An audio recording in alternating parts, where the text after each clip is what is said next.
Assalamualaikum warahmatullahi wabarakatuh. Teman-teman, hari ini kita belajar tema 1, subtema 2, manusia dan lingkungan.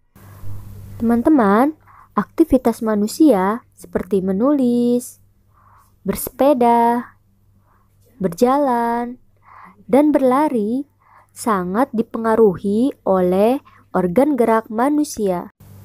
Teman-teman, organ tubuh kita dapat bergerak karena adanya otot dan tulang.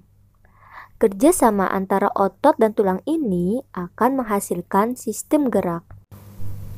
Nah, untuk menjaga agar otot dan tulang kita tetap sehat dan kuat, kita harus banyak mengkonsumsi makanan dan minuman yang sehat juga. Contohnya, susu, sayur mayur, daging, dan telur.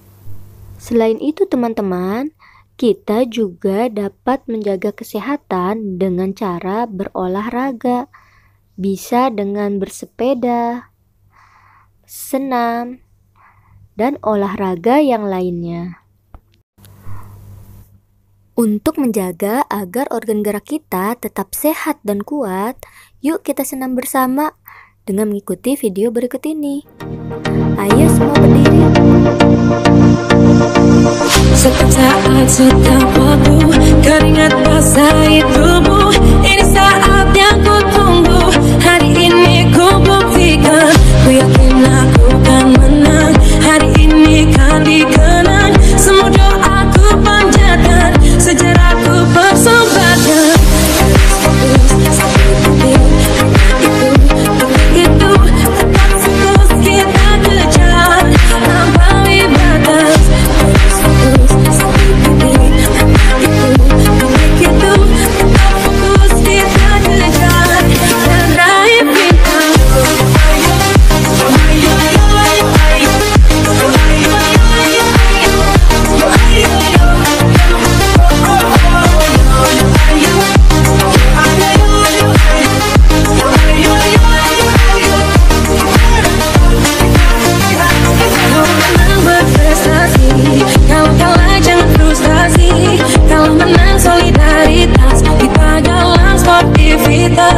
Kalau menang berprestasi, kalau kalah jangan frustasi. Kalau menang solidaritas, kita jalan sportivitas.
Teman-teman, tubuh manusia dapat berdiri tegak dan dapat bergerak karena adanya rangka manusia ini ya teman-teman.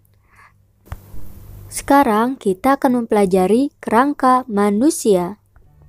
Rangka adalah susunan teratur dari tulang-tulang. Lalu apa sih sebenarnya fungsi dari rangka ini?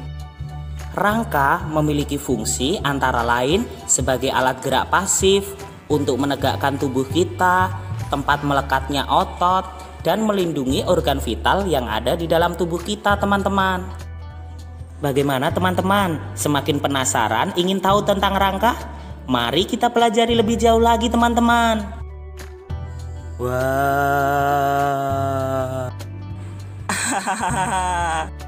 Bagaimana dengan kostumku ini teman-teman? Saya memakai kostum rangka. Sekarang mari kita belajar bersama-sama teman-teman.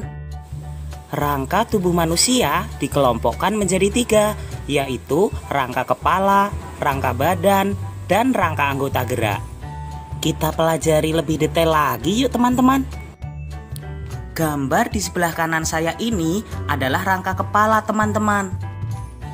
Rangka kepala disebut juga tengkorak teman-teman. Rangka kepala ini tersusun dari kumpulan tulang-tulang. Ada tulang dahi, tulang hidung, tulang rahang atas, tulang rahang bawah, tulang pelipis, tulang ubun-ubun, dan tulang kepala belakang. Tahukah kalian apa fungsi dari tulang-tulang tersebut? Secara umum, fungsi dari rangka kepala ini adalah untuk melindungi organ vital seperti mata dan otak. Rangka kepala ini juga memberi bentuk wajah seseorang. Selain itu, dengan adanya rahang bawah di kepala, kita bisa melakukan aktivitas seperti makan dan berbicara. Baiklah teman-teman, sekarang saatnya kita mempelajari rangka badan. Teman-teman, coba amati gambar di samping kanan saya ini. Ini adalah rangka badan teman-teman. Kita bisa mengelompokkan rangka badan ini menjadi 4 kelompok, yaitu ruas tulang belakang, tulang dada dan rusuk, tulang gelang bahu, dan tulang gelang panggul. Kita pelajari lebih jauh lagi yuk teman-teman. Ini adalah gambar ruas tulang belakang. Ruas tulang belakang terdiri atas 33 buah tulang, yaitu 7 ruas tulang leher, 12 ruas tulang punggung, 5 ruas tulang pinggang, 5 ruas tulang kelangkang, dan 4 ruas tulang ekor. Fungsi dari rangka ini adalah untuk menegakkan badan, menyokong kepala dan tangan, serta untuk melekatnya otot dan tulang rusuk. Kalau ini adalah tulang dada dan tulang rusuk teman-teman. Tulang dada tepat berada di tengah-tengah, sedangkan tulang yang nampak seperti garis-garis ini adalah tulang rusuk. Tulang rusuk terdiri dari 12 pasang teman-teman. Fungsi tulang dada dan tulang rusuk ini adalah untuk melindungi organ vital seperti jantung dan paru-paru kita teman-teman. Bagaimana dengan ini teman-teman? Apakah kalian tahu nama tulang ini? Tepat sekali. Ini adalah tulang gelang panggul teman-teman. Tulang gelang panggul atau tulang panggul ini terdiri dari tulang usus, tulang duduk, dan tulang kemaluan. Fungsi dari tulang panggul ini adalah menyangga badan kita ketika kita sedang duduk.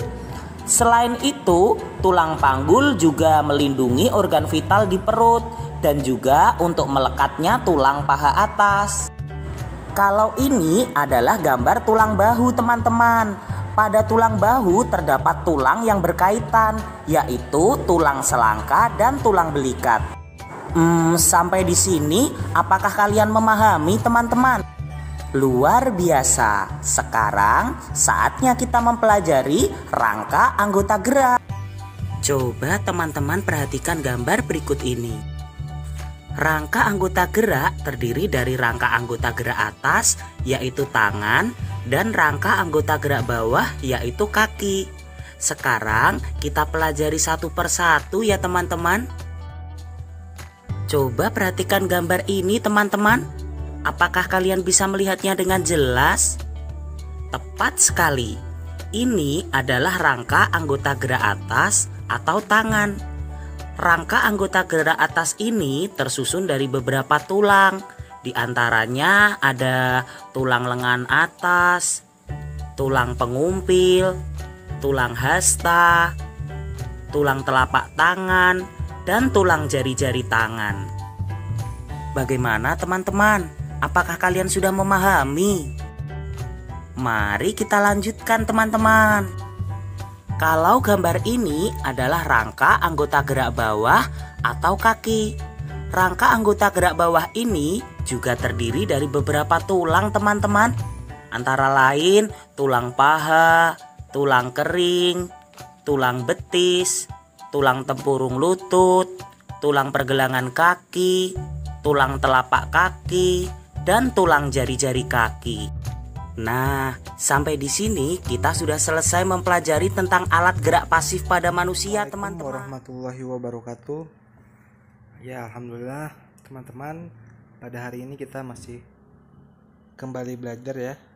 Semoga teman-teman di rumah masih tetap semangat belajarnya, tetap ceria juga.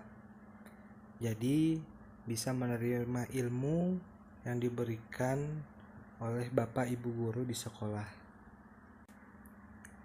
Ya, pada hari ini kita akan mempelajari tentang cover pada buku.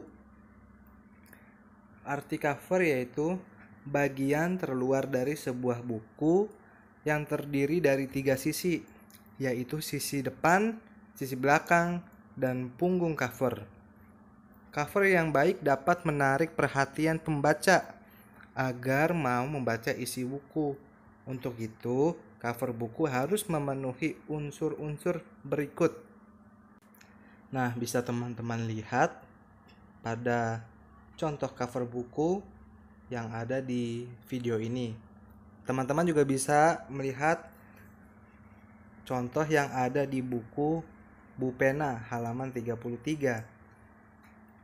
Ya, yang Bapak beri tanda garis panah itu adalah unsur-unsur cover. Jadi ada nama penulis yaitu Irene MJADKK dan kawan-kawan. Ada kalimat penjelas judul buku Bu Pena, ada gambar cover dan nama penerbit. Ini adalah contoh bagian depan cover. Nah, selanjutnya yaitu ada identitas penerbit yang teman-teman bisa lihat. Jika di buku juga ada, teman-teman bisa lihat di buku paket pada setiap mata pelajaran. Jadi ada identitas penerbit juga yang berada di belakang cover. Lalu untuk di bagian tengah, yaitu ada identitas buku pada punggung buku. Bisa teman-teman lihat ya, di buku manapun teman-teman juga bisa mengetahui mana itu cover bagian depan, bagian belakang, dan juga punggung cover. Jadi tidak hanya di contoh ini saja, di buku paket yang lainnya juga memiliki bagian-bagian ataupun unsur dari cover. Nah, sekarang coba teman-teman buka buku Bu Pena. Kerjakan soal latihan halaman 34 nomor 1 sampai dengan nomor 5. Nomor 1 itu teman-teman jawab semua ya, bagian-bagian cover. Lalu nomor 2 dan nomor 3 kerjakan di buku tulis. Oke?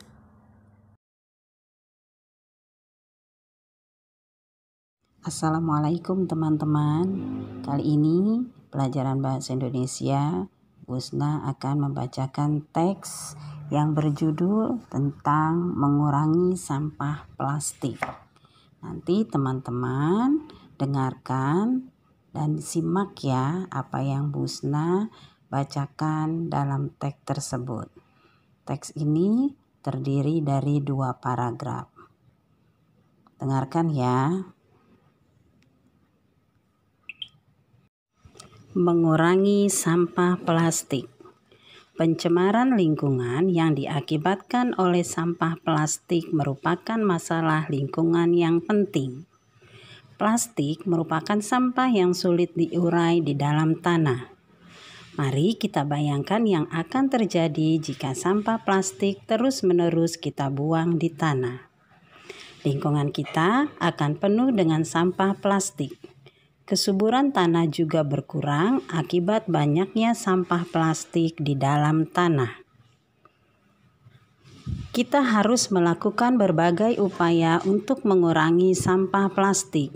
Tujuannya agar tanah tetap subur dan lingkungan kita tetap sehat. Beberapa cara dapat kita lakukan untuk mengurangi sampah plastik. Pertama, saat berbelanja, kita membawa kantong belanja dari rumah, misalnya kantong dari kain. Kantong ini dapat kita gunakan kembali setiap berbelanja.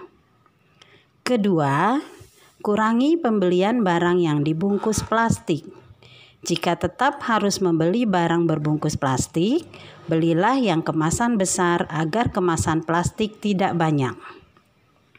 Ketiga, gunakan botol minum yang dapat diisi ulang. Kita kurangi membeli air minum dalam kemasan. Keempat, jangan membuang sampah plastik di sembarang tempat atau membakarnya. Asap pembakaran sampah plastik akan membahayakan kesehatan kita. Buanglah sampah plastik di tempat sampah non-organik. Sampah plastik dapat didaur ulang. Masih ada upaya-upaya lain yang dapat kita lakukan untuk mengurangi sampah plastik. Kewajiban kita semua untuk menjaga lingkungan agar tetap bersih sehingga kesehatan kita tetap terjaga.